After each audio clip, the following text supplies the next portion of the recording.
We are moving on to item 4, which is the high school issues, and we would like for you to begin the presentation. Thank you. You're welcome. Just for the board,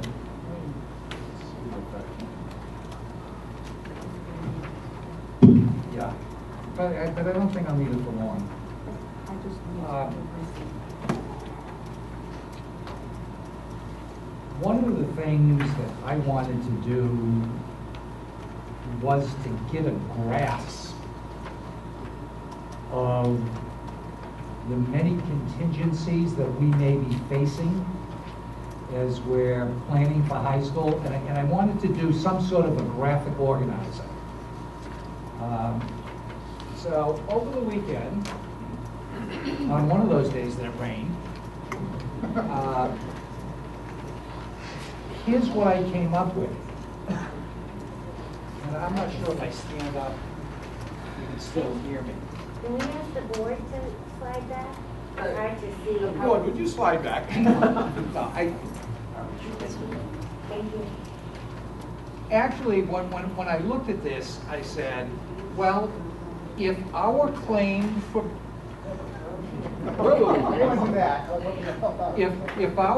if our claim of breach is successful, there's one set of circumstances, and I'm going to concentrate on this tonight. If our claim of breach is not successful, we have another set of circumstances. If we are successful in the claim, we're out on June 30th, 2014. That is the most immediate issue facing this board. What do we do if, effective June 30th, 2014, we don't have any place to send our kids? And I'm going to come back to this and concentrate on this. If our claim of breach is not upheld, then the board might want to consider, or the board is going to have several options. One would be to continue the contract, the existing contract with Manchester. One would be to negotiate an early termination of that contract. One would allow for a contractual termination in 2018 with 2 years' notice. Sounds like a long way off, but that notice would have to be given by June 30th, 2016. And hovering around you is the question of, and I put it here, I'm not sure it belongs here, but hovering around you is that whole issue of how you're going to handle future high school assignments. So if any one of these scenarios plays out, how are you going to handle something like you just handled? The youngster that wants to attend Pembroke. So if I could, Becky? It's getting pretty bad when I can't operate a document camera. My sense is that most immediately this is what we're going to address. And what I found when I began to think about this is wherever we are today, it's possible that we're here on June 30th. What are all the policy decisions that have got to be made in between today and then so that we have a smooth transition? I plugged in a couple of things here. June 21st, 2014 is the deadline for submitting warrant articles. So if we have tuition agreement or agreements that are going to go before the voters, that is, see if I have this right, that is the last legal day for the public hearing and on the budget. and warrant articles have to be submitted by then. This would be atypical of what we do. Typically, we submit all our warrant articles first week in January. Legally, we could go this late. Practically, we submit warrant articles early.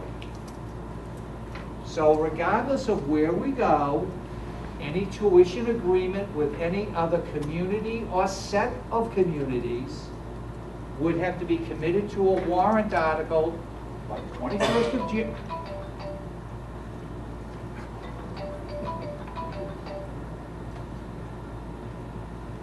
I didn't do that. Would have to be submitted then, but more practically January 1st. March 11th, 2014 is voting day. And that's when voters would take action on a tuition agreement. Something you have to keep in mind, tuition agreements that we may have with another community have got to be put to the voters in those other communities as well. Their submission dates by practice may be different than ours.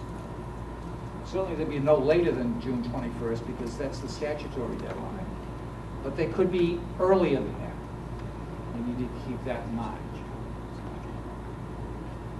I thought I was a wise guy and said, okay, these are the givens. Let me turn this over to you and maybe the board can get involved in some real dialogue about what is it that we put in between here, what are the steps.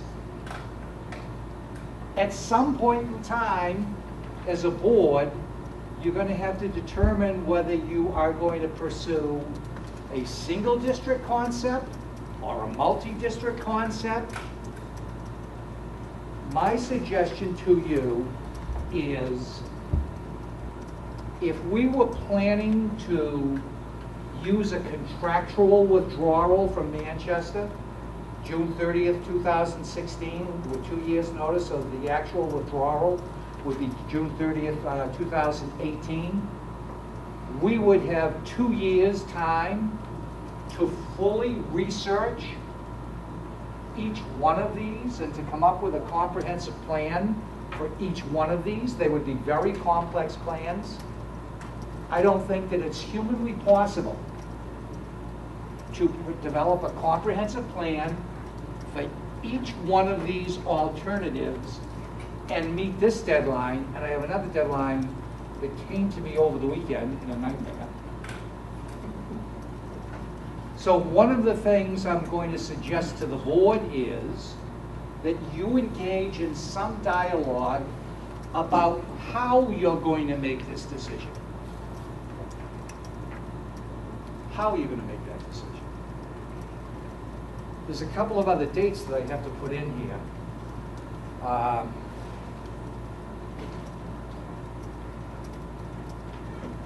don't know why this slipped my mind. But any tuition agreement or agreements that we make need to be approved by the State Board of Education. So I did look up their meeting schedule. Watch me start to follow up this. And they have a meeting on December 19th.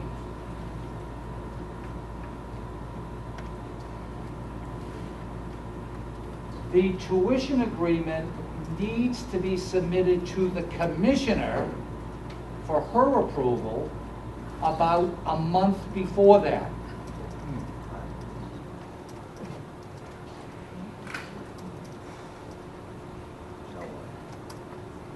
Now, remember I told you last meeting,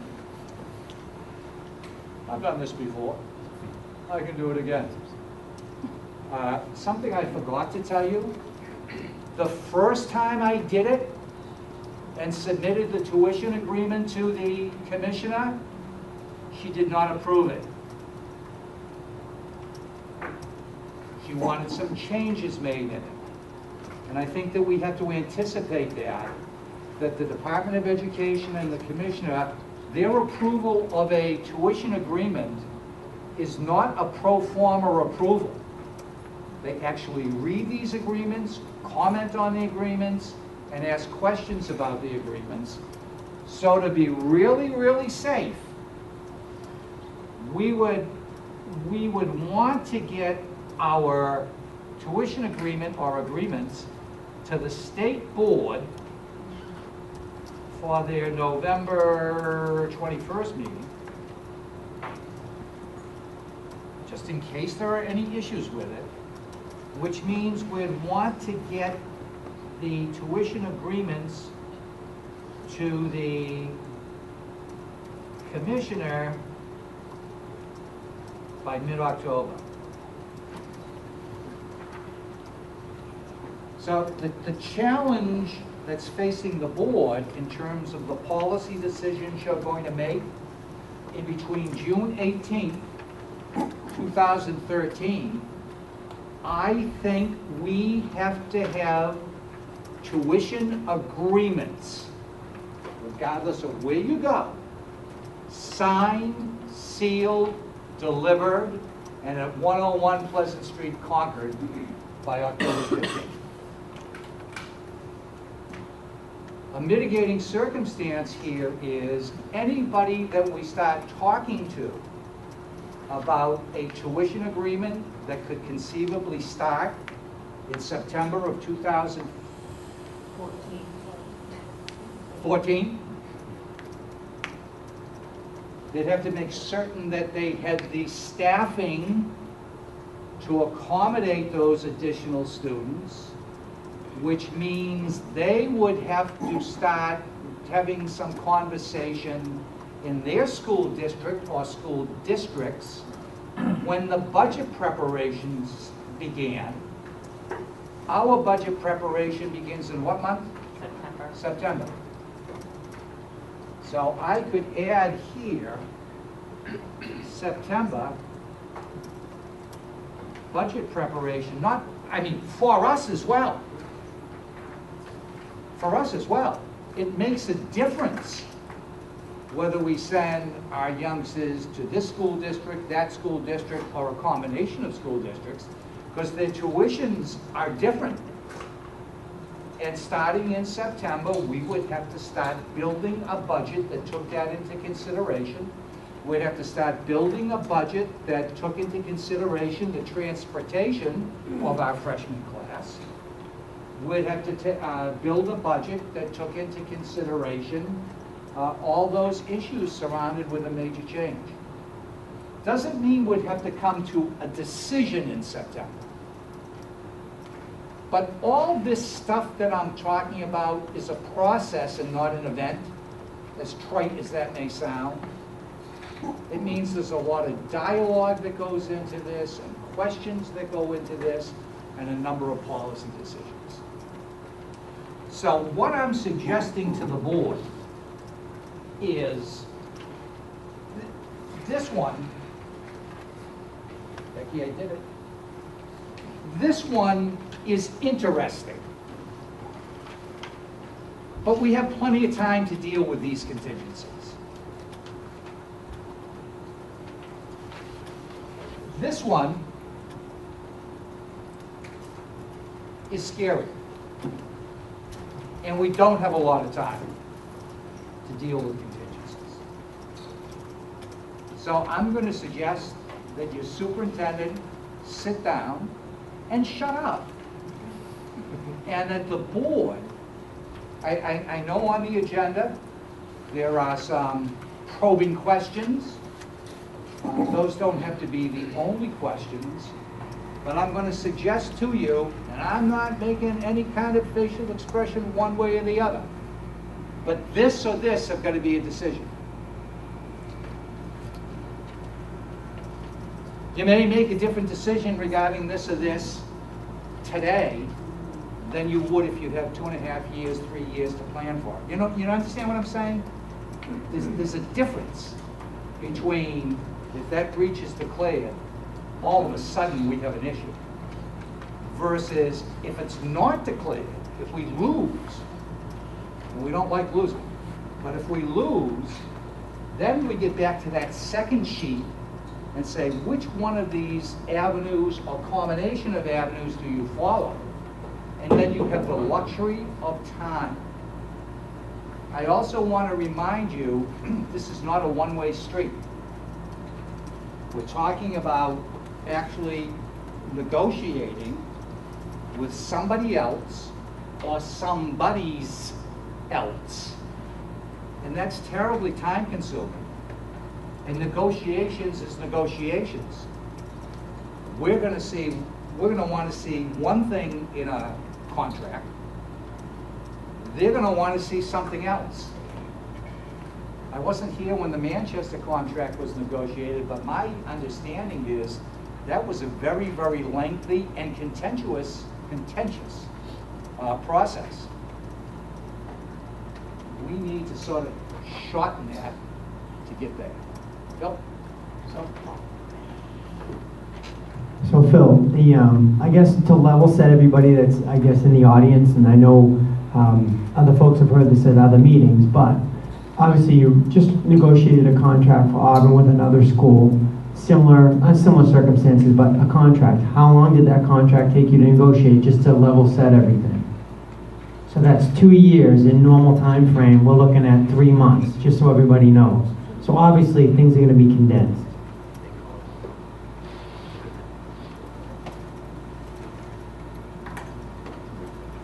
And Chair, that's really what I tried to do is visually, because I was myself was kind of like mixing these things all up. So I've tried to give you a framework that can serve as the basis of your dialogue and your decision making. And if I could, I might almost suggest that the board can start among yourselves. That's why this is workshop. Among yourselves, talking about all the decisions that have got to be made to get here. Some of those decisions you can make tonight, some of those decisions you can't make tonight, some of those decisions you might want to develop a process for. But I think if we could, that if the board makes any decisions, that we ask Leanne, as she always does, to very carefully and accurately record that decision or that policy move that you make. And before we leave here tonight, have her read those off so that we have the beginnings of a strategy for dealing with this.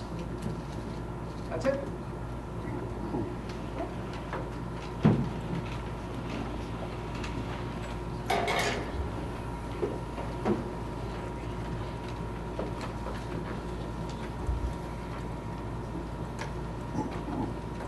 Thank you very much, Dr. Littlefield.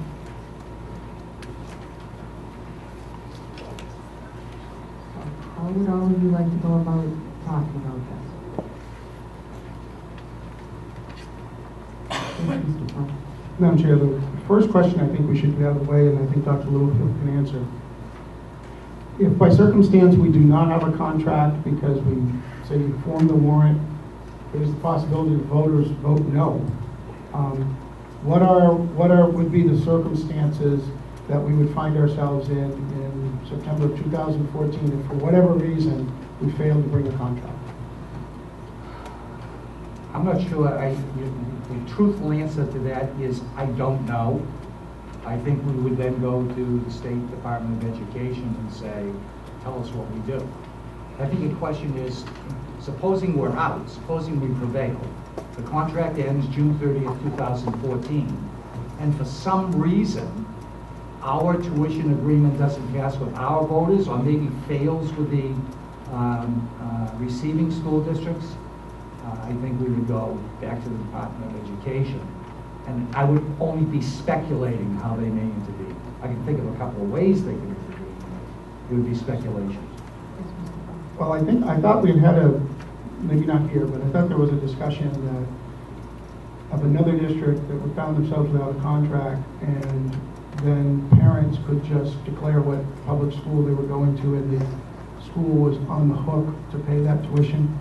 Does that sound like, I'm thinking it's up north somewhere that happened, where they they went a year or two without a contract, but the district paid for whichever school the kids were accepted into. I don't remember. It could be. So maybe we should find that out as one of our points, because I think we should be prepared to tell the public, because it is a possibility that we would end up that way. And I think they should have every expectation to know before they vote what the consequences will be if we... You don't have any inkling of where that might have been, do you? I'm going to try to look through my notes, and I don't... That would be... It may not have been at this meeting that we were talking about it, so... Anyone else have any questions? We could take a brief reference. A brief recess so we can digest what Dr. Littlefield has just presented to us. And it is a lot to... I think we should get right into it. I'm not convinced that we have to choose whether we're going to go to multiple or single, certainly not now, because I've been following this issue right along, and I can't tell you what the conditions would likely be under a single contract or multi-contracts. So I think to make that decision, we're going to have to get that information. I've had a lot of surprises this year that I thought I would never see. Londonderry lowering its tuition shocked me. Talking to another superintendent, which said that they would be willing to take some of our kids without a minimum, just a maximum and a notification period. So I think we're certainly in a different environment than when we contracted with Manchester. There's a lot of seats out there, and frankly, there's a lot of schools that are looking for our kids. So I think we need to decide, or we need to find out what that information is, certainly before we can decide we're going to go in one direction or the other. There may be a point where we have to do that, or we may be able to bring two choices. Recently Dunbarton brought two choices to the ballot, and the voters decided whether they were going to go to Goffstown or whether they were going to go to Bow. And I've said right along, I'd like to bring two choices, because this decision is not going to make everybody happy. And I'd rather that the voters make that decision, if it's at all possible, and that we do our due diligence to make the best deals we can, but ultimately let them be the ones that decide which way we actually go. Madam Chair, I'm not going to get involved in the deliberation. I'm here to support the board in the deliberation, not get involved in it. I just asked the board to do two things. Number one, I'm your superintendent, but I would never speak for the board unless I was authorized to do it. So I would just be careful when you're talking to some of my colleagues about what they would be interested in, whether what they're interested in is the same as what their board is interested in. And just be careful of that. And the second thing is, you might want to, just out of curiosity, because I have gone out to the Londonderry School District's website, look under the minutes, and read the minutes of the deliberative session. It may very well be that the board may not be on the same page as the community in terms of accepting students from other school districts. And I'm just giving that to you as information, just to take a look at it. Madam Chair. Yeah, and I think a lot of that probably has to do with the reduction of the cost, because we're going there at less than their cost. And I got to say, I'd probably be a little concerned about that too. If I was a Hooksett resident, or particularly a Hooksett board member, I'd be concerned about that. But I think we really need to look at what the environment is out there. And the only reason I brought up a couple of surprises is I always thought that public education was rock solid. They weren't going to negotiate. They weren't going to make any deals or anything. And it just seems as though that environment has changed, because Hooksett has the ability, by supplying a certain amount of children to certain schools, to bring them into optimal operational range. And that's very desirable for them, because if they can negotiate with us a certain number maximum, then they've got a shot at bringing their student population up to where they can operate at an optimal range and preserve the programs that they want to have and the amount of teachers and so forth. And I think it gives us some leeway in the fact that the market will kind of decide, because students may go to a school because of a certain programs that are offered, or it may be close logistically, the ride might be better. Some of those issues, and I think we've got to get on this right off. We've got to start talking to them about what they are interested in. I agree with Dr. Littlefield. The things that I heard are only ancillary items. They're not anything to sit down and decide on.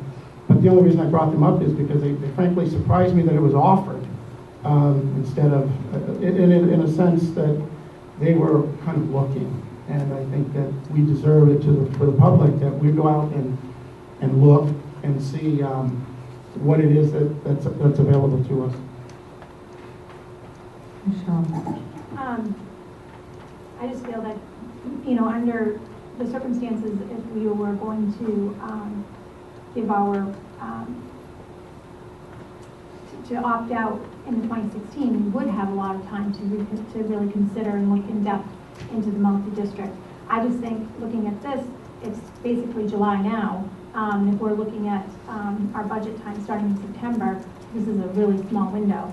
I'm not sure that it's really doable to really research the multi-district, especially where we're dealing not just with our time frame, but also with that community's time frame as well.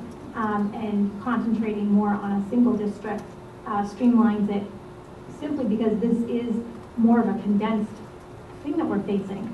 We're not in the situation where we're waiting for our opt-out period, but we do have more time for that. Well, the only thing I don't know if I can add anything. Mr. Pearl's point earlier, I thought was interesting, which is, what happens when and if the voters reject whatever we 5 members here come up with. And I think that's a very realistic situation we have to think about. And the reason I say that is just I've been in this since September, and one thing I think I have a pretty good sense of is our community, which is, we're approaching, 14,000 people, and there are definitely more opinions about people where they want to send their high school age children. We have a strong contingency in Hooksett that want to continue to go to Central. We have a strong contingency that still want to go to West, and that's built up over 110 years of tradition. We have a lot of kids now that are interested in Londonderry. There's a significant number that are interested in Pinkerton. So the only thing I would caution the board is for us to remember we're representatives of the parents and of the taxpayers. What we here as a board may think is a great idea could possibly get rejected. And so I think it's our due diligence to make sure we have 2 to 3 choices for the parents. Just outside the box, I've been very vocal. I think Pinkerton, Manchester, those 2 single option schools with unlimited JCB, and then more of a choice option for the voters, which would be Pinkerton, Manchester, Londonderry, Bow, Pembroke, for an example. And that's just 50,000 foot view. But to Dr. Littlefield's point, we have to deal with reality and dates and planning. So I like the chart he put up here. I like the logical approach to this. But we can't predict anything in the future. Even we can't predict what the voters will do. So we want to try to provide the voters the most choice we can. Back to Mr. Pearl's point about a month ago with the RFQ, I think getting the data from these schools as soon as possible and understanding that data is critical to what we're talking about here tonight. If we make decisions in a data-less environment, I think we're kidding ourselves. Because Dr. Littlefield made a great point, is negotiations go on, You know, I've envisioned that it's a new model, you know, more like we keep hearing about Common Core and children and their parents having a choice for their destiny, not us deciding what their destiny is and trying to fit them into that. So that's my 2 cents, my 5 cents, my quarter. Mr. Corley, how do you have comments? Yes, I just wanted to kind of emphasize Mr. Wiskart's point that if we do bring two choices to the ballot, I think our chances of successfully having a contract are better. I think that being one choice, we could have a kickback. You know, we could have some people that, you know, are not happy with that choice, so they decide to just vote against the whole thing. And we're not sure where that puts us yet, but we're going to find out so that we could prepare for that.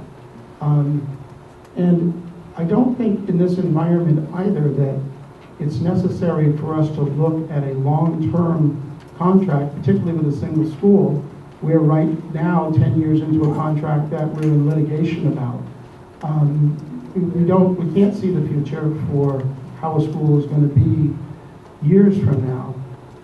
Having multiple contracts does allow us some flexibility in shifting, you know, the parents choosing to go somewhere else if a certain school starts to be underfunded or not really up to state standards.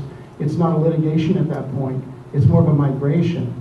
The other thing that I think we need to look at heavily, and I've only glanced at some of these numbers, but schools are able to look into their future pretty readily by looking at their elementary grades and looking at the enrollment that they have that are going to be feeding their high schools. And I think it's safe to say that overall, those numbers are lower, so that in the upcoming years, there will be more space, predictably, in the high schools.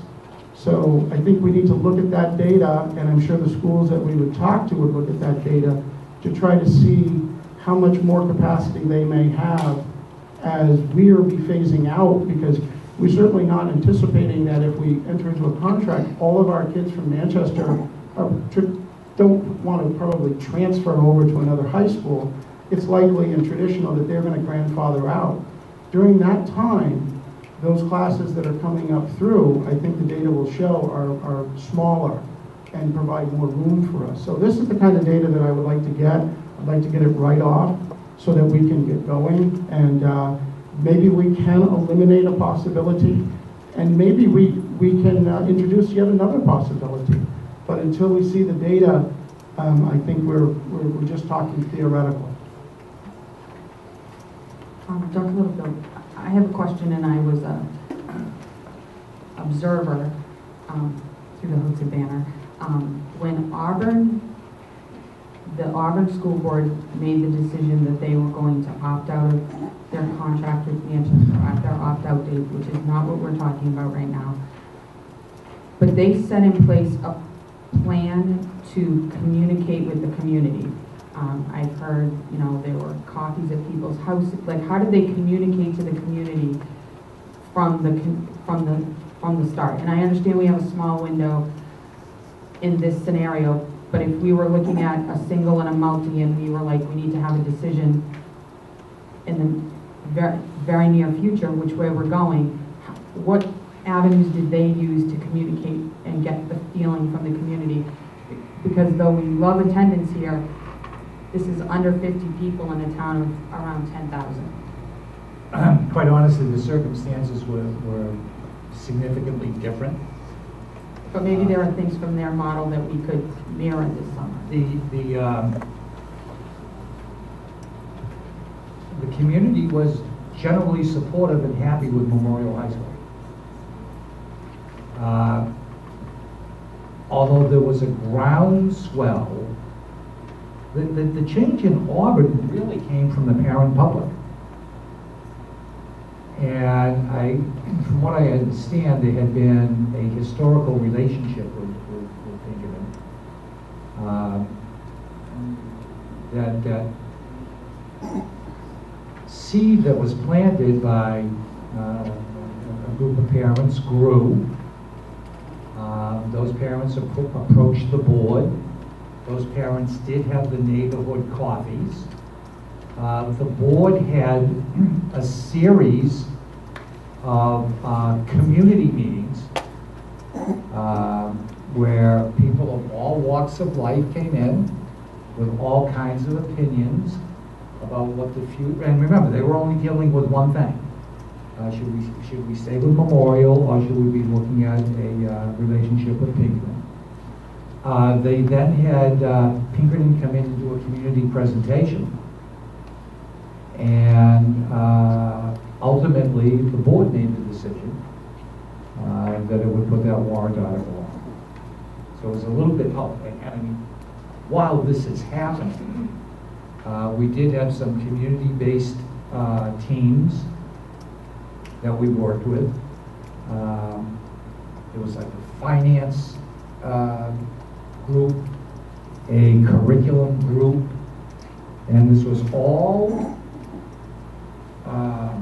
community-based.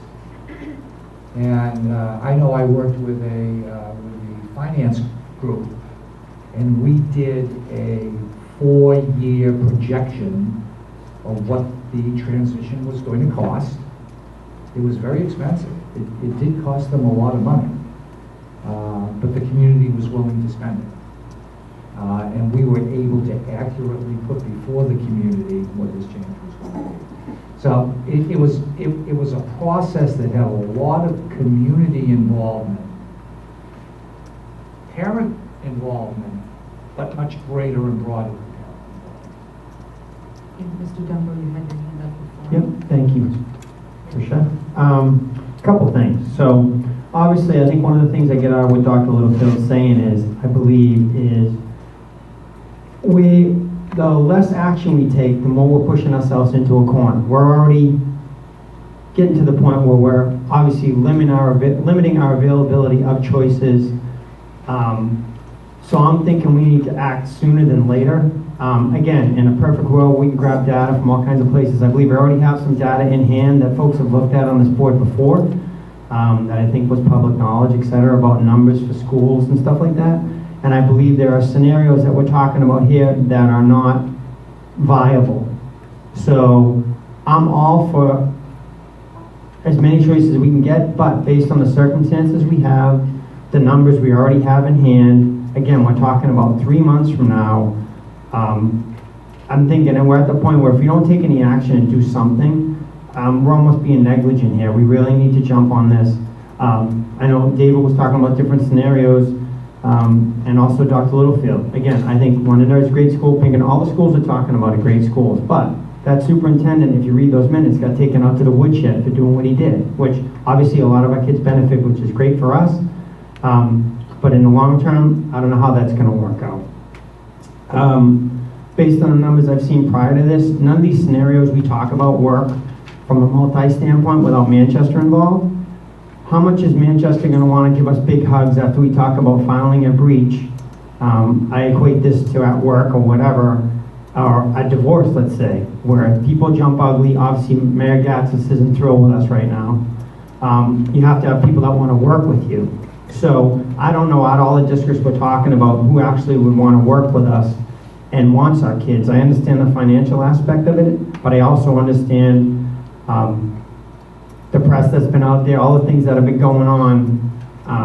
Why do people want to jump into a complicated situation, especially voters, if they don't need to? So I'm just thinking about those aspects of it. Again, Dr. Littlefield gave us like a framework tonight, which I think is great. But again, I think we need to get moving in some direction to at least solve some of these issues and get things moving. We have a real tight time frame.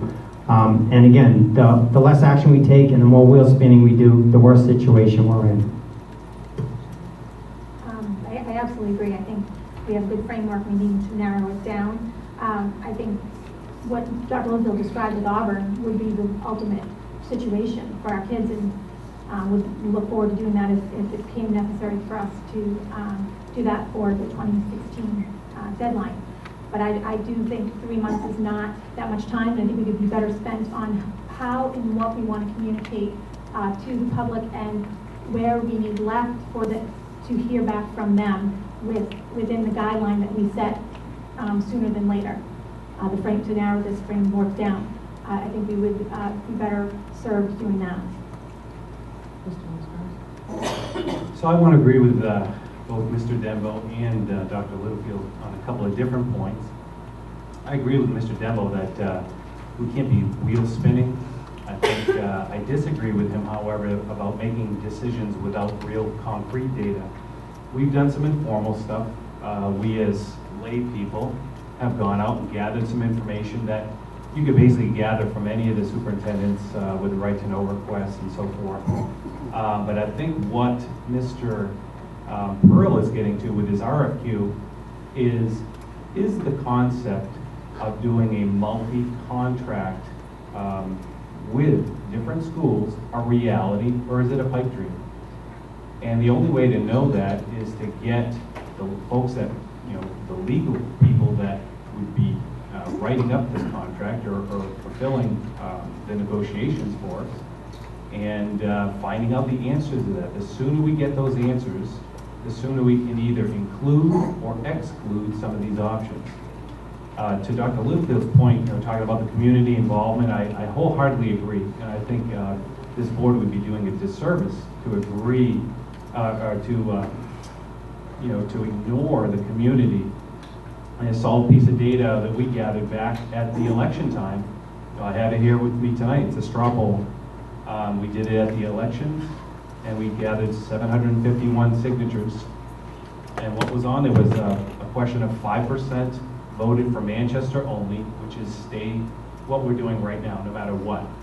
And 95% of the people that we polled said Manchester plus options. Now, we had a graphic up there, and the options were Pinkerton, Londonderry, Pembroke. I don't know, that might have been all we had up there. Maybe Bow was in there. But it was pretty clear-cut evidence from the community that we had a lot in our community that still favored Manchester, no matter what. And then we had others that wanted choice. So I agree with Dr. Littlefield. We can't ignore the community here. I agree with Mr. Dembo. We've got to take some action, but I disagree. We can't take action without the right data, because then we're just making, I don't know, to me it's a foolhardy decision that potentially would get rejected by the voters if we ignore them. Thank you. Madam Chair, I'd like to, well, first I'm going to speak to it, then I'm going to make the motion. I think that whatever road that we take, whether it be one avenue or two, it's going to be totally important that we bring the public along with us. And along the way, we listen to what they have to say.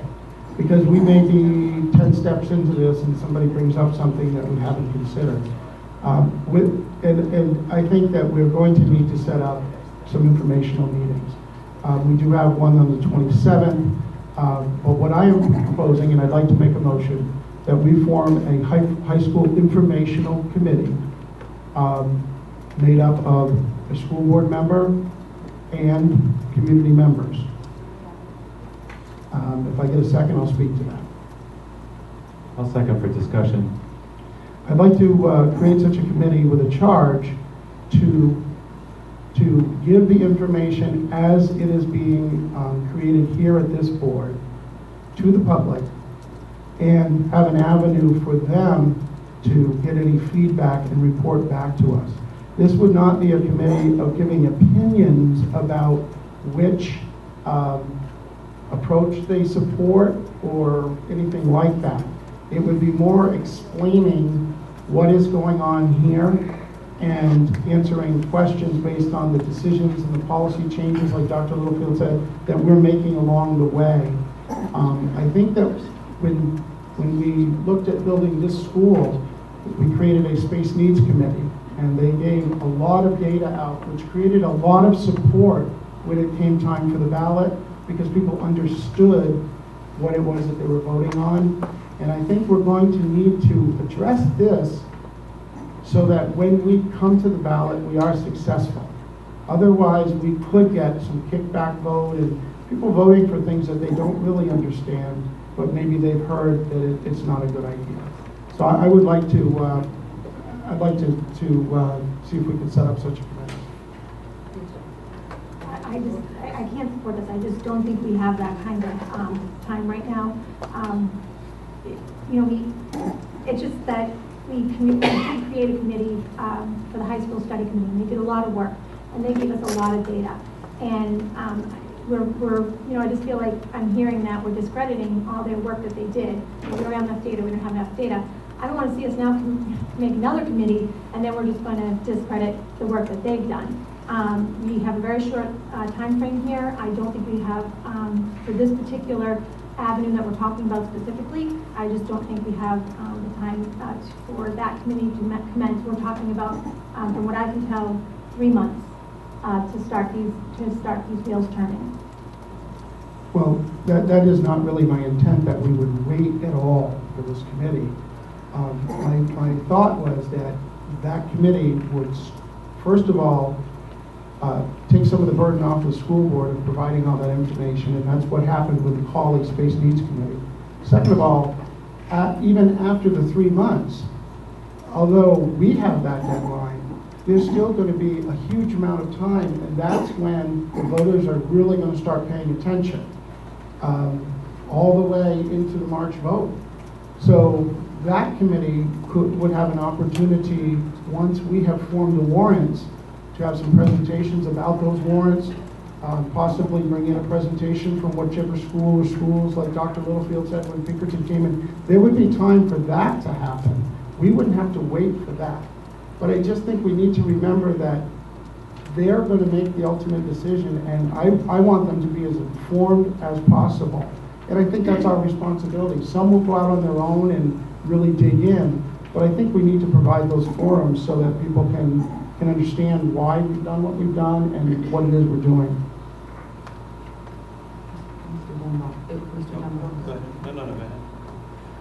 So actually, I'm sorry, get close to the mic. So, couple things. Okay. First of all, actually, I'm in some agreement with John. We actually were side by side the day of the voting, going through and asking people about this stuff. I guess at the time, again, we were at like 30,000 foot level because we were trying to address the fact that we really didn't know what the options would be or what it was, so we kind of wanted to categorize it either way. So I would agree that a lot of folks, because we had to still say Manchester was in the picture, which now I believe, well, they won't be if we breach. So, but the other part was Manchester and options, and again, I think tied into that options, it wasn't so much that like everybody, maybe some folks were voting for all the options, but folks were also voting for single options within that, list of options. So I think that's again data that's out there, but it's the way you ask it, and it could be interpreted 2 different ways. So, excuse me just a minute, Mr. Dembo. I know you're new on the board, but when we have a motion on the table, we're supposed to talk only about that motion. So right now, aren't we supposed to be talking just about my motion of Either having an informational committee or not. okay, I didn't mean to interrupt no, you. not at all. I appreciate But it. I just wanted to keep it focused. Then we can vote that that up up. or down, and then move on to everything else? Thank you. Yep. Yep. Hand up before Mr. Dembo and you.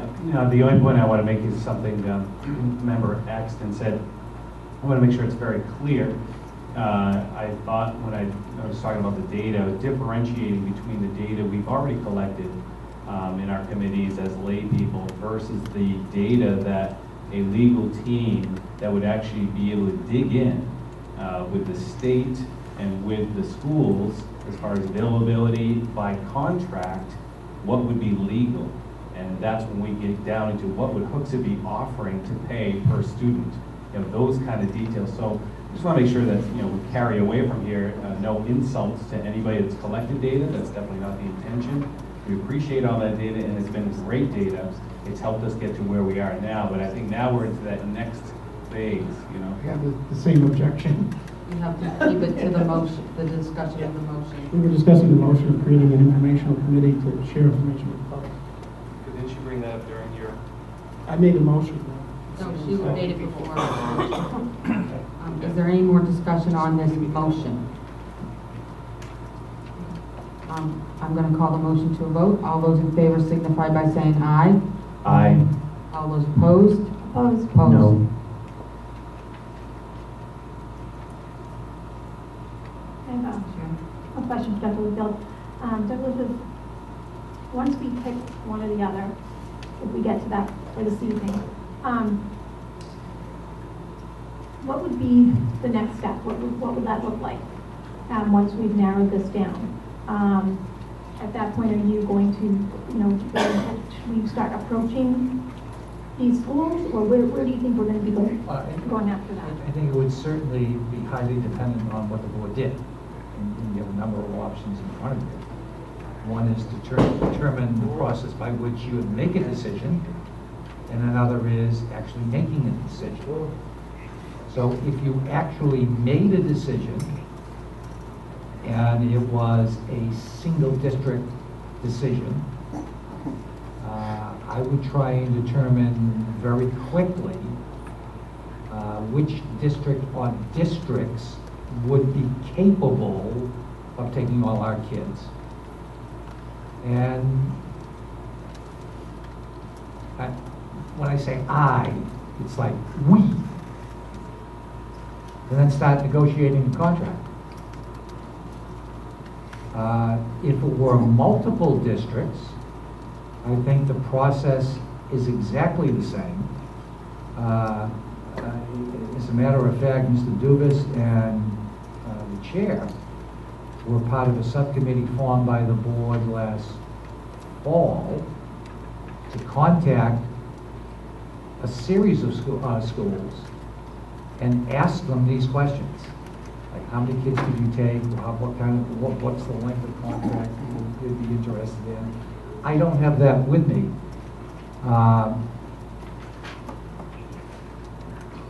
But if we were going multiple, I would revisit those places and say, okay, it's time to talk turkey. You're going to take our kids and you're not going to take our kids. And then once we determined that we had space for all our kids, and that's an issue, I don't mean it's a problem, but it is an issue. Dr. Lewis, we just got passed by the public as we talked about the committee. Our,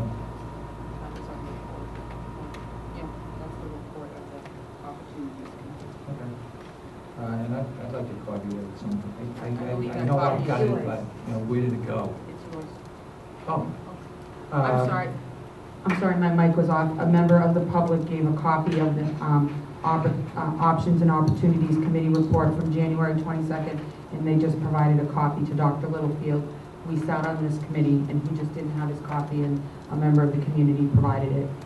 Okay, the question at hand is, what would you do next? I really want to stay focused on it.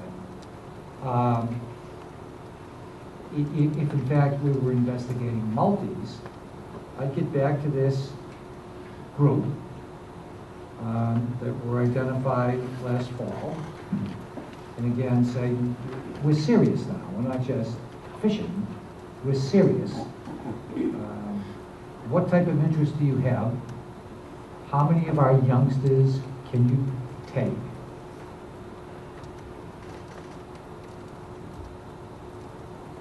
And then we're going to have to start talking about if Pleasantville will take 25 of our youngsters, who decides which 25 they are? I mean, that's a whole series of discussions that the board would need to have. I'm also very intrigued by, we do enrollment projections. I have them done annually. And we're not declining in Hooksett, unfortunately. And enrollment projections are done a number of ways. And you look at data. There's no enrollment projection that is, I'm going to bet my life on this. So if we look at what's called a simple cohort survival rate calculation, which means looking at your most recent student populations, our student population, 9 through 12, is going to go up to and stay around 750. if you look at our 5-year cohort survival calculations, it's around 630.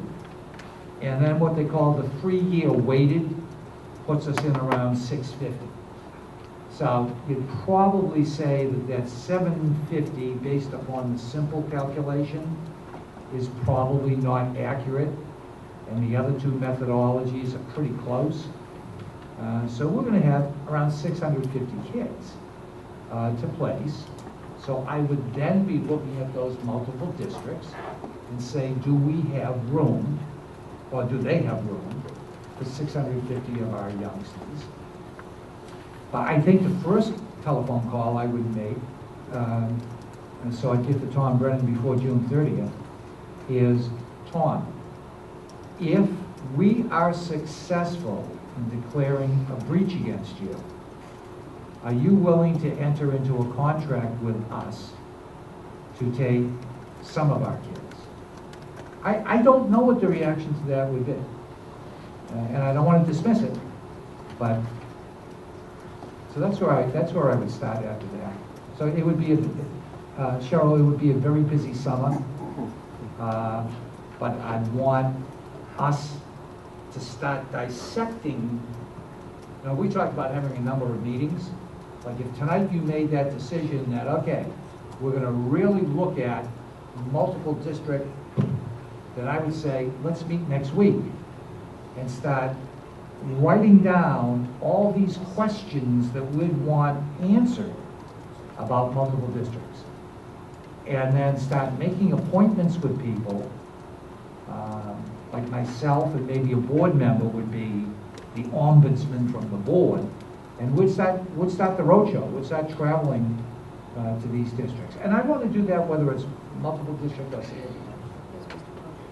Well, I think that we certainly owe it to the citizens and students and folks to look into this. We start to talk about if we had multi-contract, who would go where? And I think that, we would probably have to set up a first come, first served system. I would not support that anybody could cherry pick, that any of the schools would have, testing or anything like that. But I think the bigger question we have to look at is who's going to go where if we have single contract. And I think that's going to be a much bigger problem, and that is why we need to look at multi. Under our current situation, there's one school that we know of, Pinkerton, that could take all of our kids.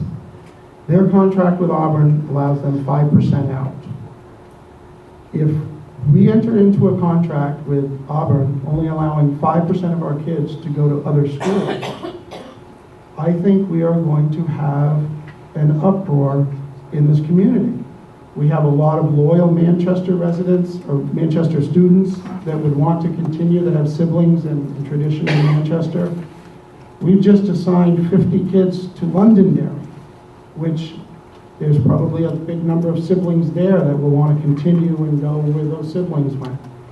We then just look at our history that we've had going back to 2003, before there were really any big Manchester issues.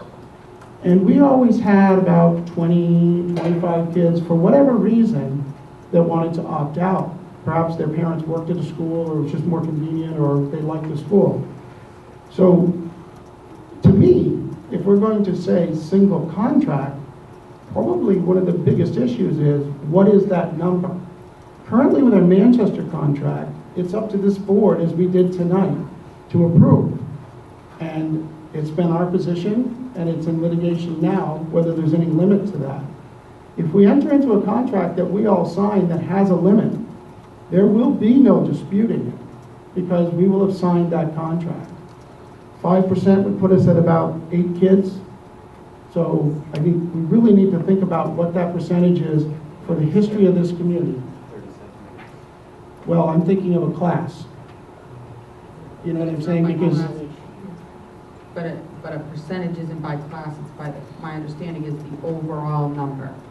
That's my understanding of other well, I think it would be as you progress, because if you could only have 5% out of the school, then over time you'd have to do 5% each year.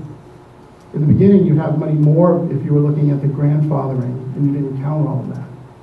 But this is, I guess this is another thing that we need to talk about, because I think it's going to be a major issue for some of the traditions that we have going here in Hooksett. And that's why we need to get the data. Because until I know what that percentage is realistically, I don't know, I don't know how I could support that. So, and the other thing is then, if we do have that limit, that's going to be a very difficult position, because under our current JCB policy, you come to the board once you've been accepted by a school for consideration, and you can't come until you are accepted. Different schools will accept and consider kids at different times of the year. So we may find that there is a school that is accepting kids very early and one that's very late. And that would be a great disadvantage to somebody that wants to go to one of those schools that's very late if all of those slots have been taken. So I think these are some of the considerations that we need to make about single contract versus multi. John, you have your hand up next. Yeah, all I was going to make a mention, I don't know a good time to talk about this tonight, but with Dr. Brennan, we mentioned Dr. Brennan that we'd have to talk to him quick.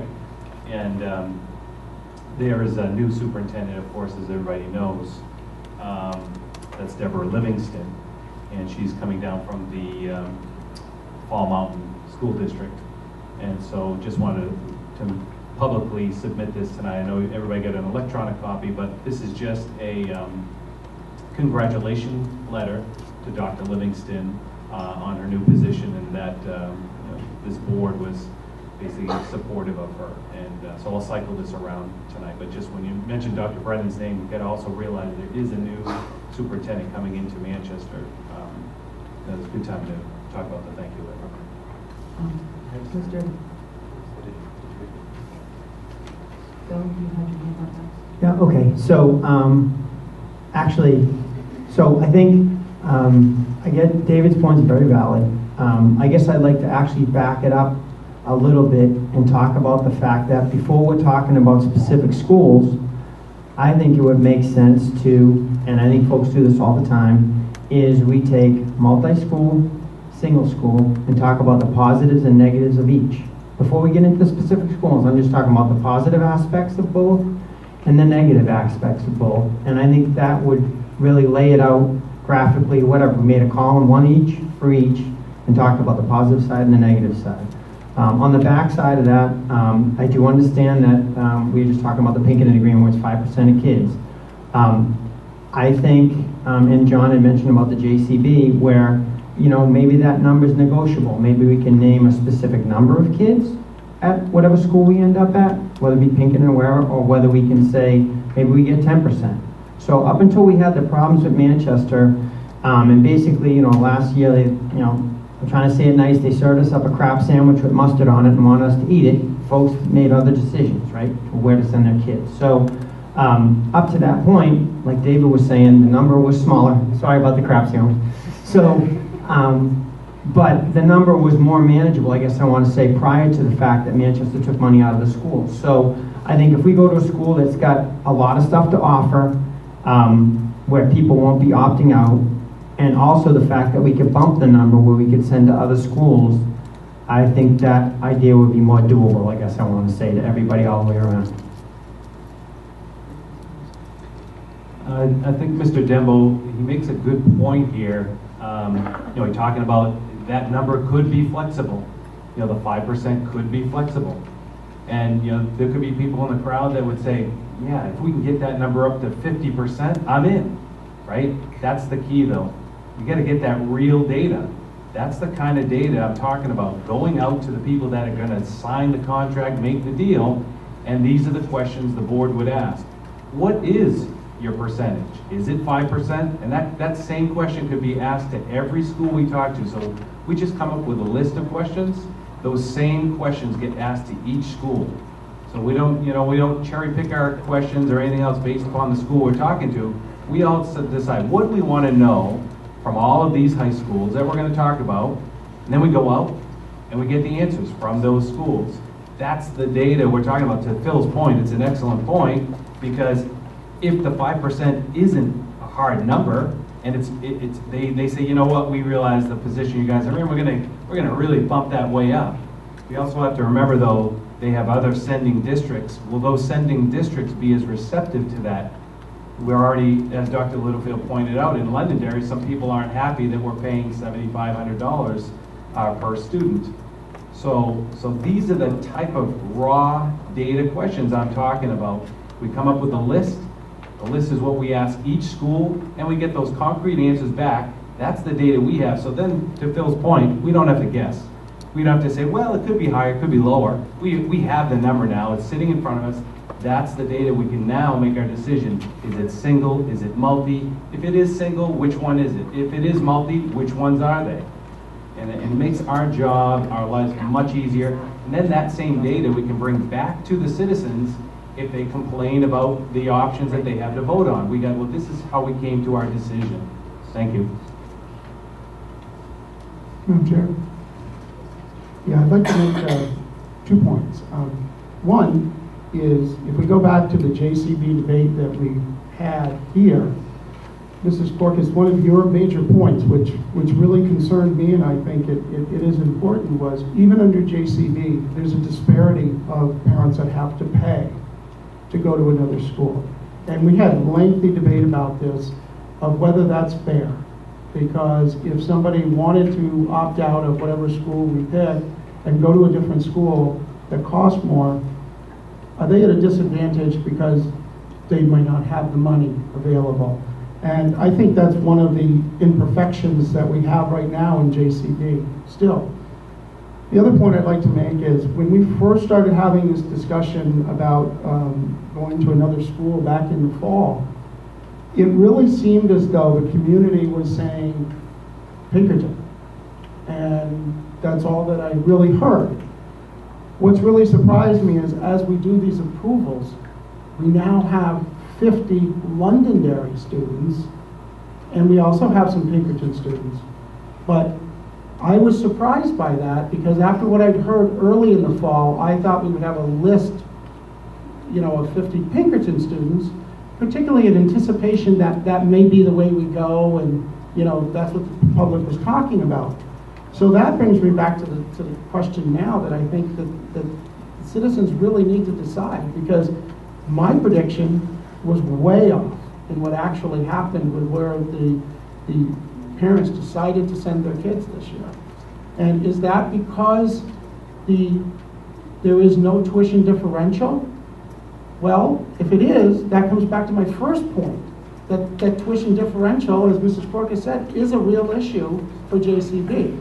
If it's not the tuition differential, it's just that people like Londonderry better, well, that goes kind of to my second point. Are we looking, if we're looking at Pinkerton, are we looking at the right school? So I've been trying to figure out what that number is, and we don't ask parents why, why they picked that school over the other school, but I've been trying to see why that trend went that way, and another reason why I think we need the citizens to decide which option to go with. At this time, in a typical workshop meeting, there is a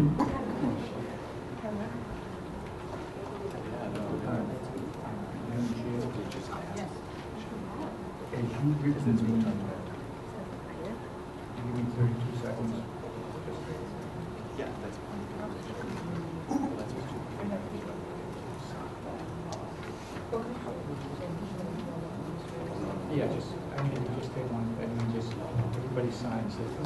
This is the contract, signature pages, and just pass those out. As we call the meeting back to order, as we convene, we have some administrative things to pass out before we get back into a discussion. While you're doing that, can you give me 22 seconds? Absolutely. Just to publicly thank everybody that lives at the Underhill School. For those of you who are not aware, we had a propane leak today and as a precautionary measure, We did evacuate the building and moved all the youngsters over to Memorial and dismissed from Memorial. And between the staff and the kids and Drew, things went exceedingly well. And Karen got the buses over there. She drove them all over there herself. And it was about, I think about 1:30, 1:45. I sent Drew an email or a text message, and I go, Drew, are the kids okay? And any parents of Underhill kids here?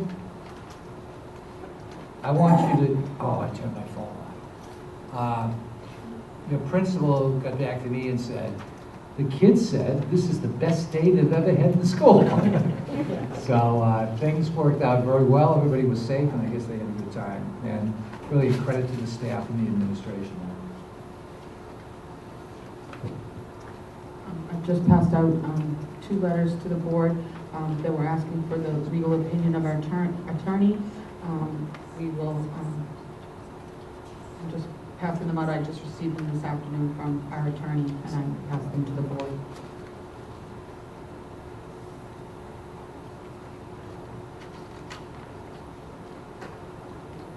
Yes.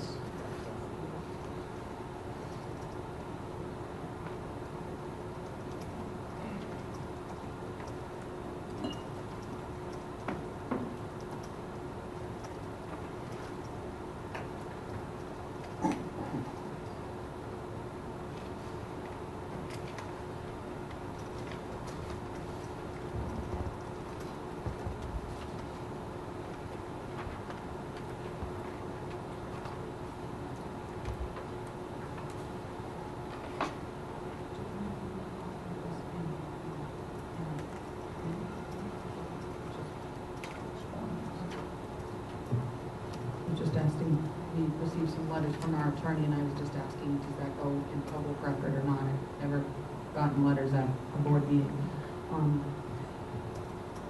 So we're back to our discussion regarding the high school situation and what the board envisions that we do going forward.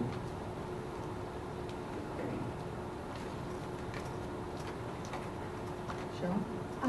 I'd like to entertain a motion at this time to, I want to word it correctly,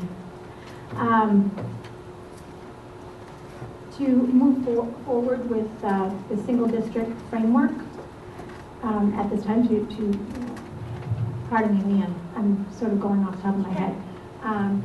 So my motion is to move forward with a single district framework and continue.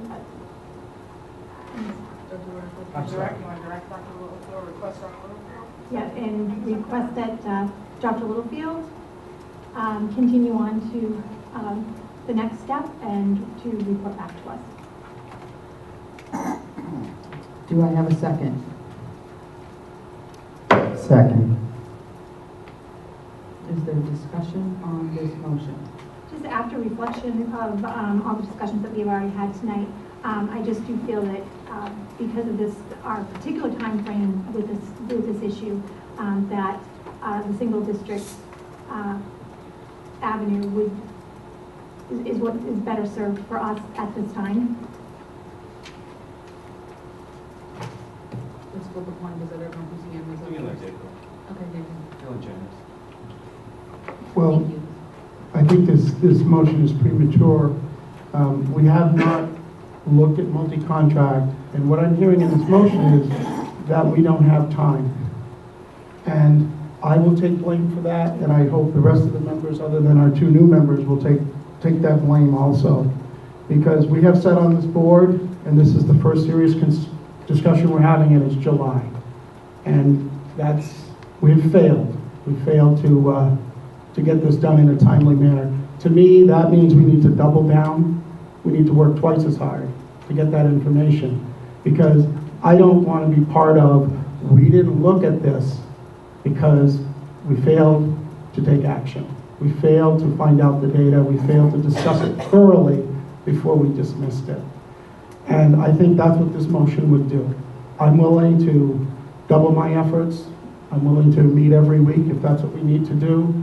Get this data, ferret it out, look at it. And if it's viable, we bring it. And if it's not viable, we don't. But at this point, I think there's just too many questions. I just raised one question about the single contract, and we don't even have an answer to that question about, you know, what would it be as far as kids allowed out.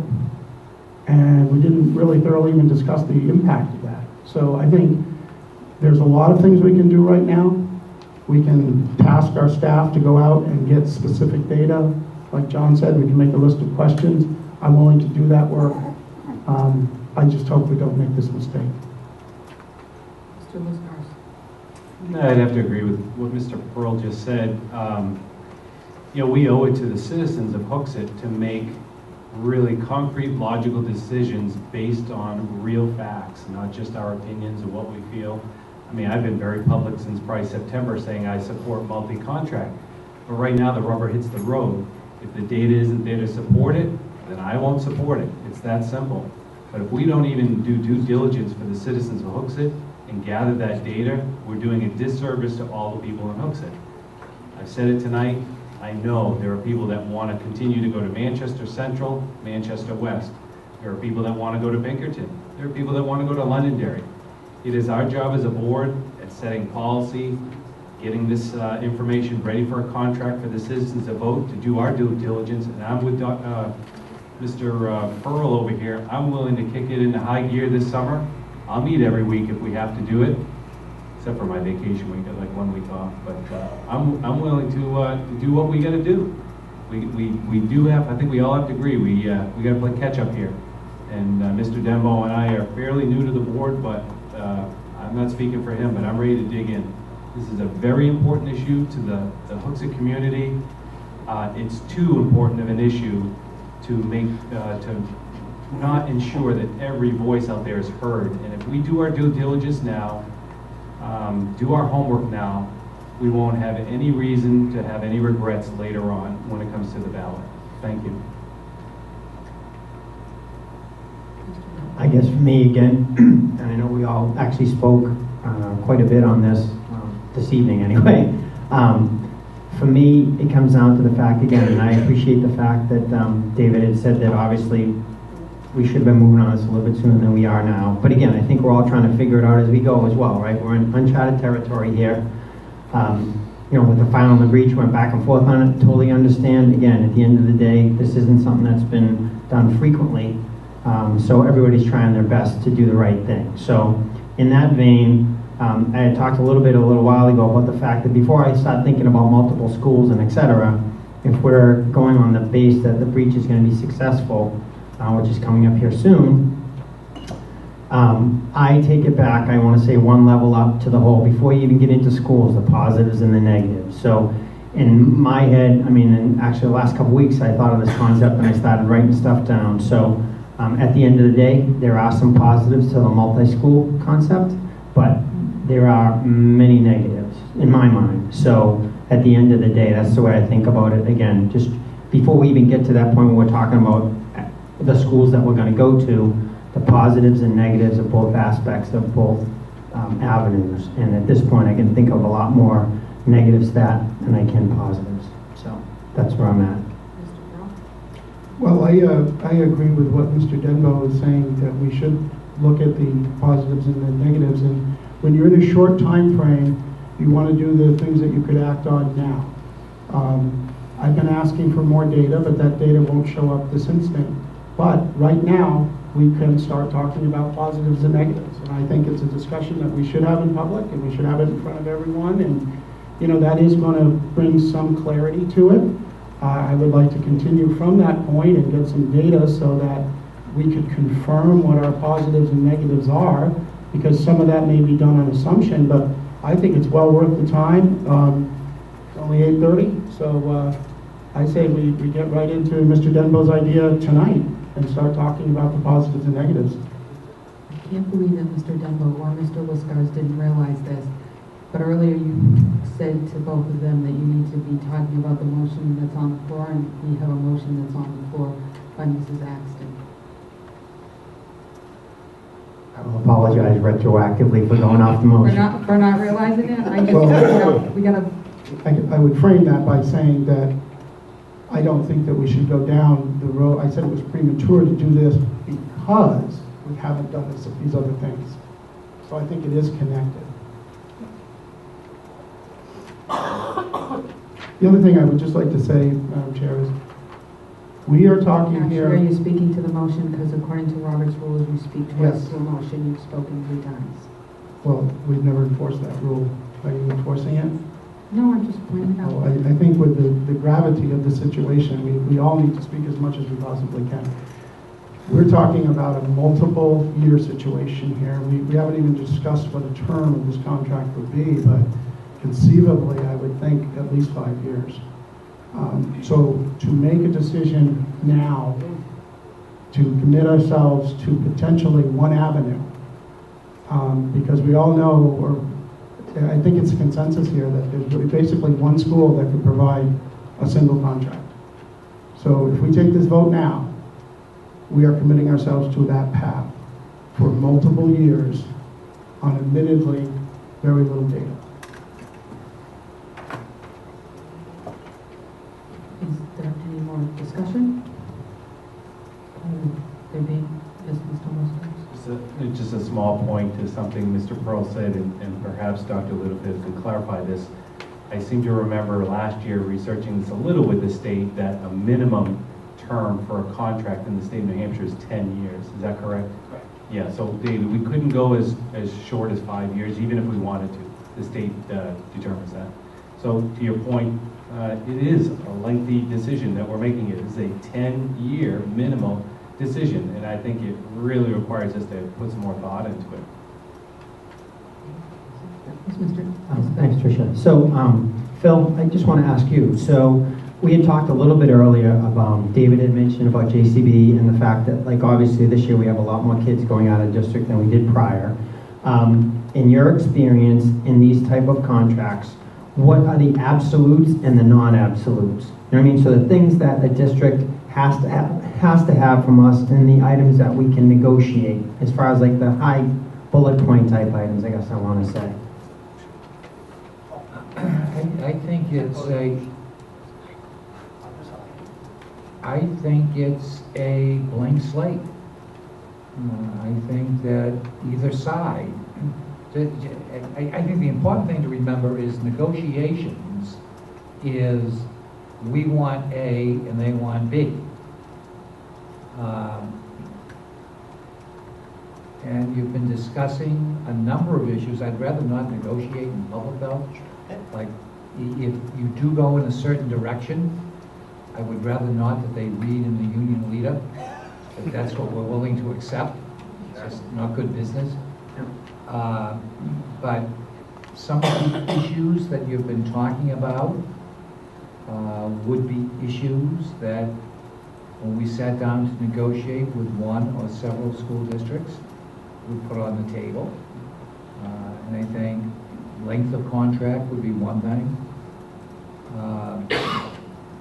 There were a whole bunch of other issues that belong on the table that are not in a current contract that I think we've learned should be on the table.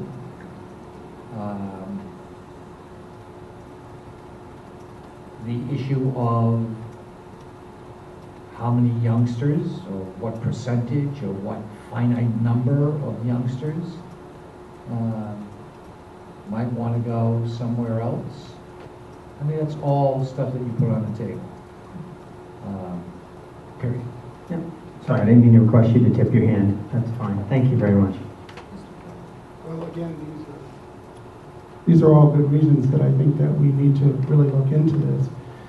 In this time crunch, if we vote tonight to go down a single path, and as we're going down that path this summer, and these negotiations start to take place, and we find that these numbers are not what the majority of people want, but that is the only deal that we can get, we have expended the time that we could have been working on a B option in parallel. I think we have the capability to work on two things at once. And in working on two things at once, it may become one that becomes dominant as we're working through the summer, and the other may wither, and it may not become viable. But to decide that now, by the time, if we get into late August and all of a sudden we're saying, okay, the best we can do is 5%, where are we then? Do we then come back and be later yet and say, maybe we should look at that multi-school contract thing because we never really looked into that? And I think that's the problem when you're in short time. You've got to exercise all those options in parallel, and I'm willing to do that. I do think that we should have been dealing with this whole situation long ago. Can't go back in time, but we can double down right now and get to work.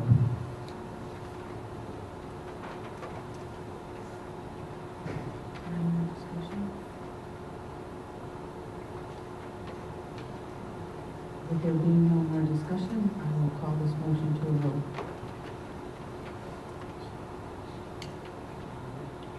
Okay, I'm sorry.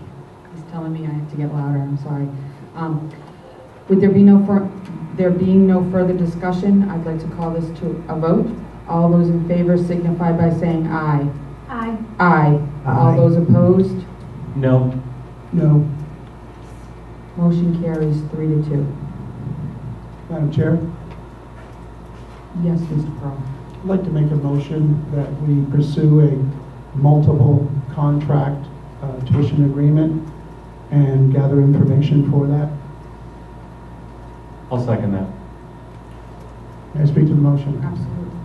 As I've said before, I don't think there's anything that really limits us to looking at both of these. We're not committing to either one tonight.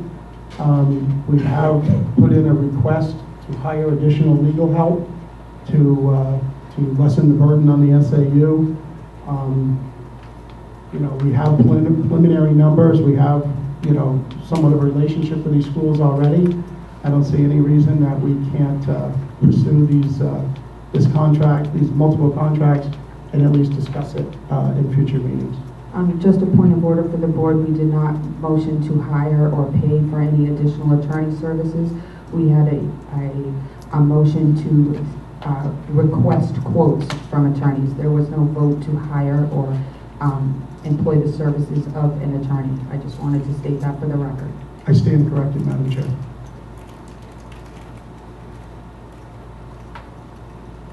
Is there any discussion on this?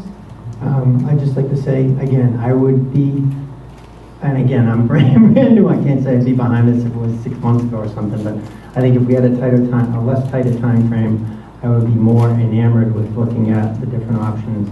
The other part of that is, I don't want to, I guess, assume the fact that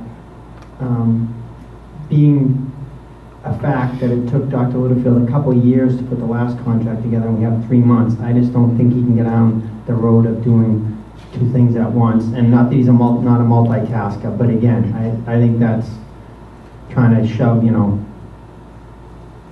pounds of stuff into a 5-pound bag. So. Yes, Mr. Pearl. Well, again, we're saying we don't think that something can be done. We're not sure. And I think that we owe it to this community to be sure. And we have the time to do it. I'm confident that this information, the preliminary information, can be had very quickly.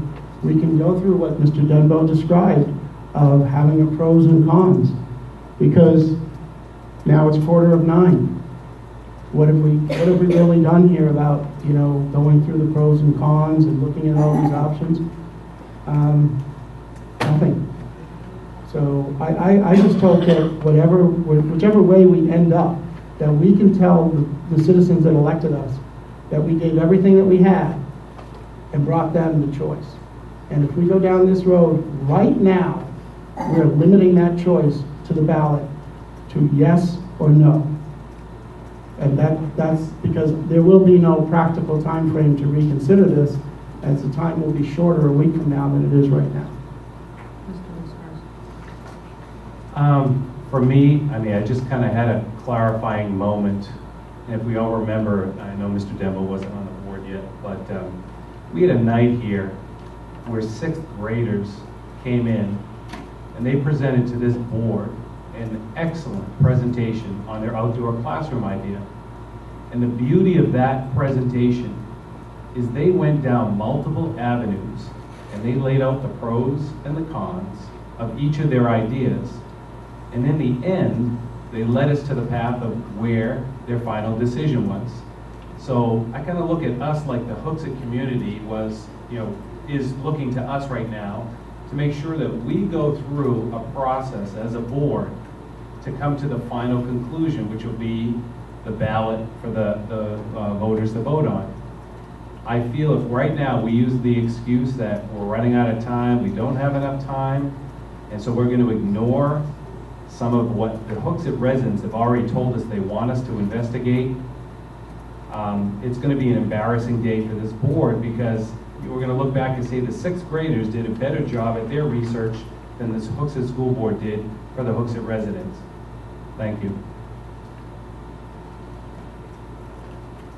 I would agree with Mr. Liskars. We have not provided any presentation or work on this issue. And I think it's clear by the community that there is just multiple opinions about this. And I would ask for the support of the board now to come together and let's give this a couple of weeks and really look it over. And at that time, you would certainly have time to narrow. And the board could vote by majority to narrow one of those options. But I think the inverse is not true. If we move ahead with one now, we won't have that option to add because time will have gone by. So I'm asking for the board to unite here and to give us this option.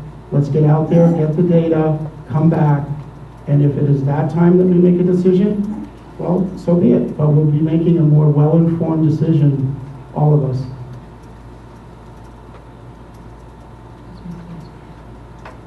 Just the last little point I want to make, that at our last meeting, the last 15 minutes of our meeting was an excellent expression of compromise on this board. I was so happy when I left here, and Mr. Dembo has even told us that he's a compromiser. He knows how to compromise with people, work with people. So tonight, I think if we can show compromise and we can look at both ideas, we're doing due diligence for the Hooksett residents and for ourselves. And we're going to feel better about it down the road when we make that final decision, that we've researched it as well as we can to the best of our abilities, and we've come together as a board, and we can support each other with our decision moving forward.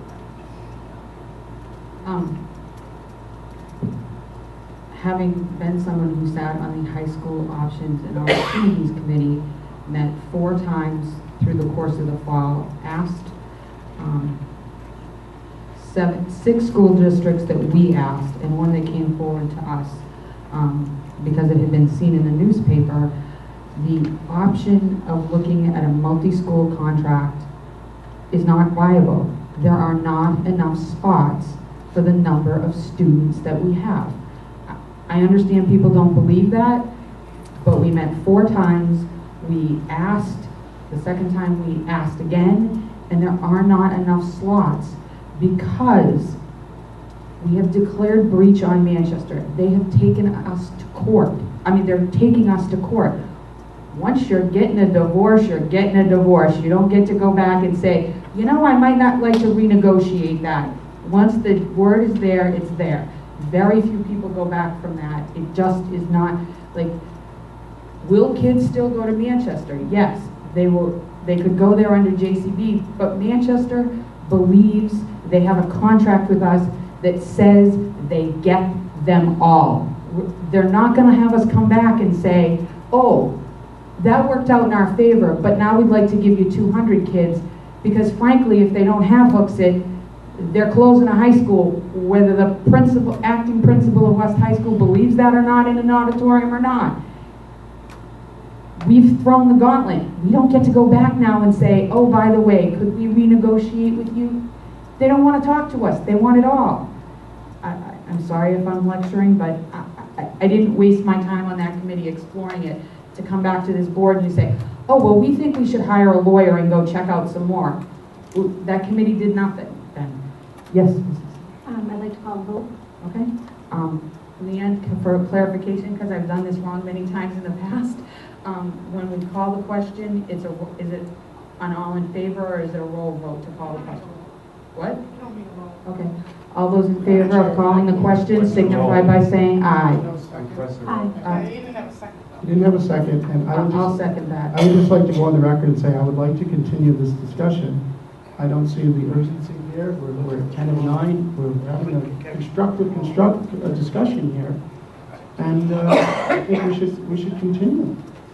What is the urgency of Question's getting been out here? called and it's been seconded. Robert's rules say we have to follow the protocol. It's been.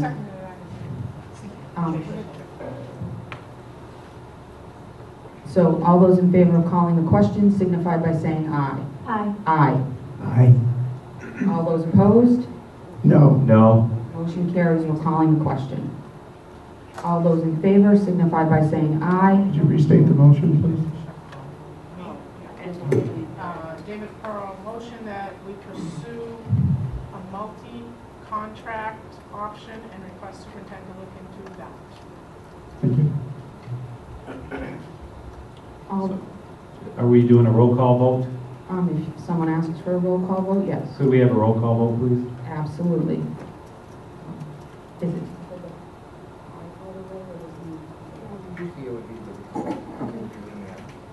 Leanne, could you call the roll? Phil Dembo, I'm a no. John Listars, Yes. Cheryl Aston, No. David Pearl, Yes. and Trish Corpus. No. That's 2 to 3. Madam Chair, Yes. I wanted to get this question in before the vote, and it has to do with your service on the options committee. Is Pinkerton willing to take part of our children?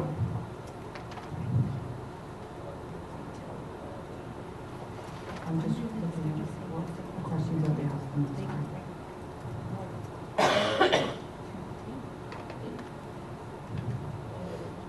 It's the question that was posed to them is, how many students could you accommodate and when? And the response was, all Hooksett students recommended phase in. Right, so my point is, we don't know if Pinkerton would be willing to take a portion of our students. Well, then, And I think you would agree that if they took a portion of our students, the multiple contract would be viable. You just made some representations about Manchester never wanting us back and so forth. Where did you get that information? Because Manchester's made no representation that I am aware of anything post-breach litigation.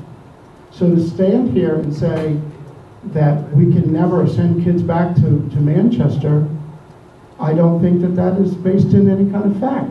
And if you factor those two things in, answer your question when you. if you factor those two things in, well, you did answer my question. No, I didn't, because I have an explanation for how Pinkerton is set up, as Mr. Dugas and I, was it in September or October? In September or October, in the fall, we were invited to a presentation. We met the board and then we were given a tour. And when you are asked by Pinkerton to become a member community, in that contract, they get all of our students. There is in the Auburn, Chester, and Hampton? Auburn, Chester, and Hampton, I'm sorry, and Derry, a percentage in that contract, and all of the contracts look very similar. If they will not, the impression that we were given was they would not negotiate a partial contract. If you're becoming a partner in the Pinkerton experience, you are agreeing that the majority of your students are going to go to Pinkerton. We have bantered around different numbers that we could certainly ask, but that would be in a negotiation between Pinkerton, the board of Pinkerton, our superintendent, and a lawyer. They're not gonna say, well, we'll make a half contract with you and give you the same rights on a board as we give Chester. And that was a conversation of things we asked. Yes, Mr. I'd like to answer your comment as you answered mine, if I may. So just to clarify, you don't have any information that said that they would not take partial, because we'd asked that question here before, and that was not answered. And I would like you to answer what your representation about Manchester is, because I'm hoping post-breach contract litigation that we can have a relationship with Manchester, because many families out here prefer Manchester. And for you to say that they will not take part of our kids, I think you're misrepresenting the situation, because that has never been stated, that to my knowledge, by Manchester. I just would like to move on from that point, since we've already debated the multi-contract and had a motion to it. That's what I'd like to ask Dr. Winfield a question. Absolutely. If I may. I'd like to know what you might need from us this evening in order for you to be able to move forward with the motion that did prevail with going down, creating a framework for single districts. Since we've made that decision, what else do you need us to be discussing at this point, especially before we adjourn for this evening? Just give me a second to think. A bigger staff, a company car.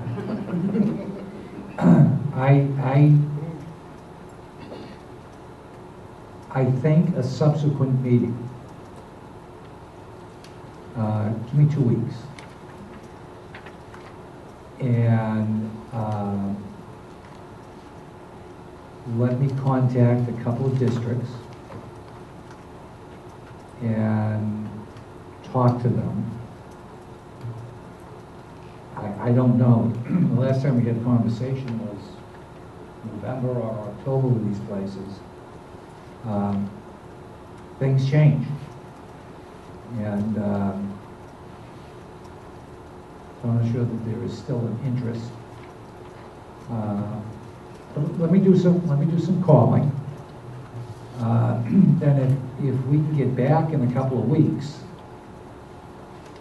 and if you're going single district, start talking about those things that are important to you. But I wouldn't get so specific that you're putting negotiations out in a public forum before they occur. So for instance, one of the things that I heard, I think, is a concern that if we go to a single district, we don't want to be so restricted that youngsters who would want to go somewhere else would be unnecessarily deprived of doing that. That's all I need to know from the board. Because then when we sit down with one or two, and that's all there are going to be, districts, we can then begin to have that conversation before we reach an agreement on the contract. How long do you want the contract to be? Do you want representation in that school district? So, you know, make believe it was, I mean, everybody knows that Pinkerton has the capacity to be a player. I'm not sure that Pinkerton is interested in us today. I mean, I have no reason not to think that, but I don't know. You know, they're a very quiet school. They like to maintain a low profile. No, that's not what I mean by that. But if Pinkerton and another district would have the capacity, and I go to that other district and I say, want to take all our kids? There may be somebody that is out there that would say, you know, we really love your kids. We don't have room, but we could put on an addition, And if we put on an addition and you help us to pay for it. I mean, there are those things that happen. So I would want to come back to you with that information and not exclude anybody. And then if I say to Pleasantville, would you give us a spot on your school board? Is that important to you? I mean, I'm not saying that you answer that tonight. But if we can meet in 2 weeks, and everybody brings with them, here are the things that are important to me in forging an agreement with someone else. We can start to put those things together without negotiating against ourselves, which I'm concerned about. Well, two things that Dr. Littlefield said concern me, because if there is another possible district, then I would think the math would then work that multiple contract is feasible. If you just consider those numbers, because Mrs. Corcus, you said that there's no numbers to support multiple contract. Well, that would tend to believe that that excludes another district from having that capacity. And then if you consider what Dr. Littlefield said, that they might expand to accommodate us, I would think the same could be true of multiple contract schools. So that kind of concerns me, of how we just dismissed that.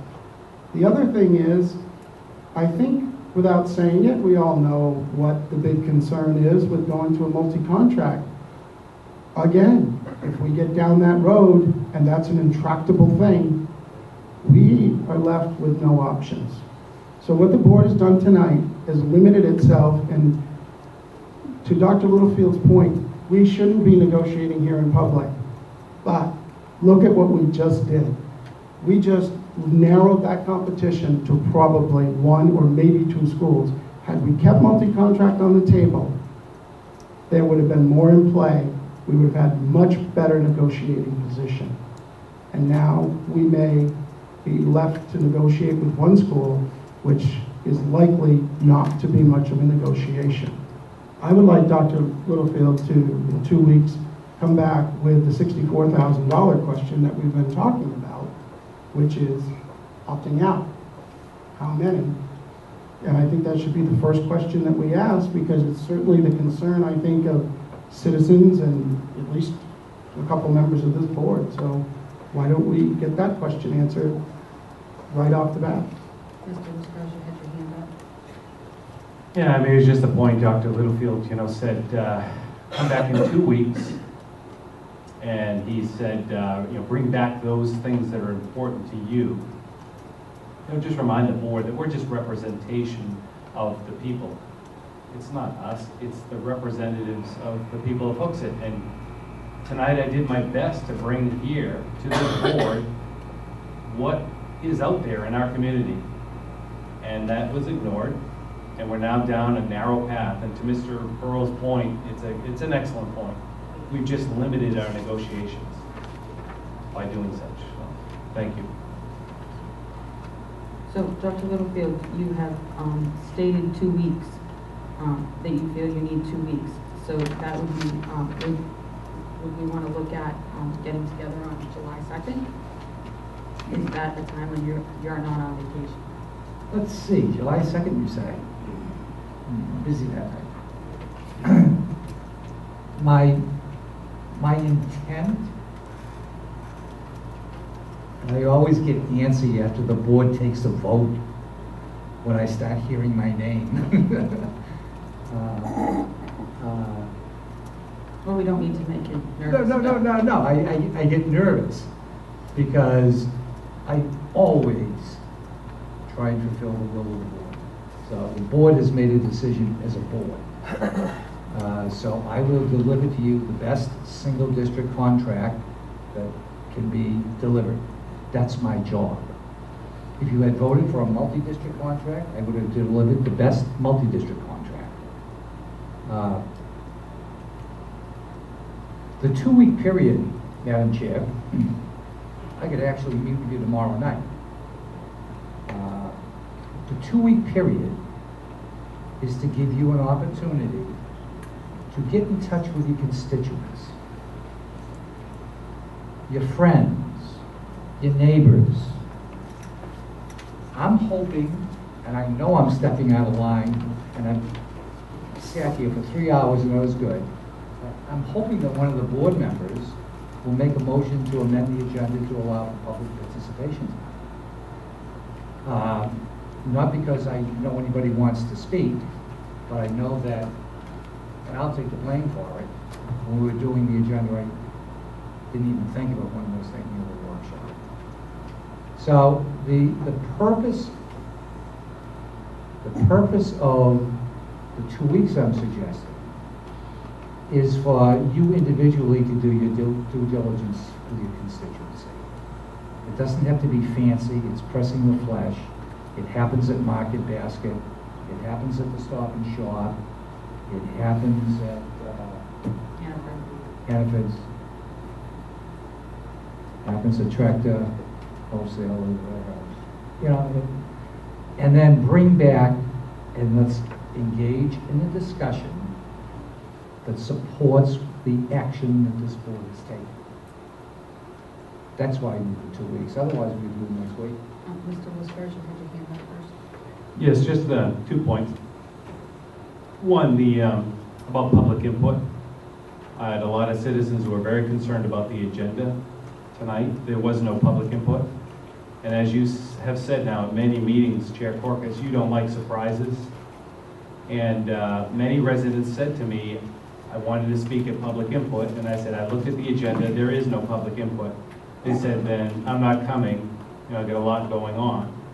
So now for us to all of a sudden add public input on is a disservice to those folks that actually like to plan and don't like to be surprised. The second thing is, you talk about going out and talking to our neighbors and such. I delivered to you tonight 751 signatures. And these aren't neighbors of mine or friends of mine. This is as about as generic as a poll as you're going to get. It was taken at our election. It was ignored tonight. And the last question I have is, at our last meeting, Dr. Littlefield, you called us a rudderless ship. You said, get out of my way. And you said, for the next 2 weeks, 24/7, I'm going to work on the plan. And I just want to be sure before I leave tonight, is what was proposed tonight, the graphics and everything, is that the plan, or is there more to it than what we saw tonight? Just want to make sure I understand that. Thank you. Should I answer that, Madam Chair? If you would like to answer that, Mr. Phil, you are more than willing to answer. I am a man of peace, no matter how many times I'm baited.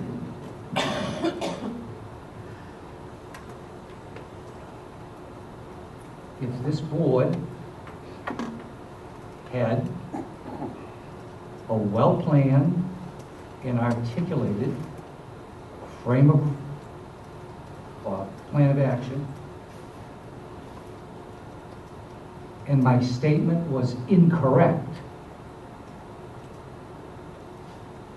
then I would apologize to the entire community. You need to show me that plan of action. Otherwise, you are a rudderless ship. And get out of my way and let me do my job. It's what I said. It's what I meant. And let me once and for all say this. Since this is the second or third time I've been challenged on what I say, I want this board, I challenge this board tonight by a vote. Now there's 5 of you. Your superintendent is restricted from commenting on matters of public policy, or he's not. I've seen a lot of First Amendment silliness going back and forth over the last 2 weeks. I teach the course at the graduate school level. I know what freedom of speech is all about. I know what the First Amendment is all about. I know what New Hampshire statute is on the right of public employees to speak. I know who's a public employee and who's not. And just because somebody is on the losing end of the vote, I will not be harassed for the next 2 weeks. If I'm right, I want this board to tell me I'm right. Somebody have the guts to say, I make a motion to say he's right. If I'm wrong, tell me I'm wrong. But this has got to stop. I know the minute it became a single vote, that everything, a single school district, everything I said, if I hadn't called you a rudderless ship, and if I hadn't had the courage to exercise the leadership that I, you can smile all you want to smile, but you're not going to shut me up. If I hadn't done that, you would have been talking tonight about configuration of the tables, email notification systems, and we never would have gotten to the issue of high school. I pushed you there, we had the discussion, and I'm interrupting one more time. I have nothing else to say. I will not have my right to speak. Excuse me, as a member of this board. I have as much right to speak here as any one of you, by policy. Leanne, I'd like to make a motion that the Hooksett School Board... Madam Chair, I'm trying to be recognized. I was asking to be recognized during Dr. Littlefield's speech, but I didn't continually keep my hand up as I know he finds that offensive. Yes. I don't really understand, Dr. Littlefield, exactly what it is that you want to have stopped, because I thought we were having a pretty constructive conversation here tonight, and after the vote I tried to point out a few things that I think may be pitfalls for us. What I would like to ask you is that a number of times throughout the time I've been on the board, you have identified yourself as the educational leader of this district. Yet, tonight is the first time that you bring forth a plan and the urgency about what we need to do in high school. I understand that perhaps this board has gotten tied up into some things that may be ridiculous from the point of view. But you're the professional, and I want to ask why early in the year you did not bring this forward as a priority to this board to try to steer us into a discussion then, instead of having a discussion now. You're interrupting me, and you just asked me not to. You are not talking to school business, you're harassing me. Oh, I asked for a vote of this board. Wait a minute. I'm going to go to that door. You're going to give me that vote by the time I get to the door. I have the floor, Madam Chair. Madam Chair, he asked not to be interrupted. You're harassing the superintendent. And you're being rude. You're being rude. Stop being a bully. Out of order. Leanne, I'd like to make a motion that the Hooksett School Board has 100% confidence in our educational leader. I second. Call to a vote. All those in favor of calling it to a vote, please signify by saying aye. Madam Chair. All those in favor of calling Discussion. it to a vote, please signify by saying aye. Aye. Aye. Madam Chair, we All have no those opposed, discussion. all those opposed signify by saying aye. You're out of order, and if you speak again, the cops are coming to take you out of the meeting. I have that right. I'm not recognizing you, Madam Mr. Chair. Clerk. All those in favor of 100% confidence in the superintendent of the school district, please signify by saying aye. Yes, please. I'd like to make All a those in motion to favor adjourn, signify by please. saying aye. Aye. All those opposed? If you're opposed. There was no discussion. Madam Chair, your meeting is totally out of order. I'd like to make a motion. Abstain. So noted. Like to abstain, make sure I get abstain. Can we on hear a little everything. louder from the audience, please? You are. Oh, very professional, thank you very much. I'd like to make a motion to adjourn. Yeah, well, I already heard that, you already voted, I thought it was another. There was no discussion, and that broke Robert's rules. I'd like to motion that we adjourn the meeting. I think it's an appropriate time based on folks getting heated, etc. And I think it'd be a good time to break, call it a night. Second. I'd like to speak to the motion. Speak to what motion? To adjourn? Motion to adjourn. I would like Dr. Littlefield to answer the question. I do not understand why he created a crisis. It's not related to the motion. It's not related to the motion. All those in favor? No, Madam Chair. It is not Madam Chair, related. can you hear me out? You're out of order, Why and am do I out of order? because you're not speaking to the motion. If you'd let me explain why I am. All those in favor of Madam Chair. adjourning this meeting signify by saying aye. Aye. All those opposed?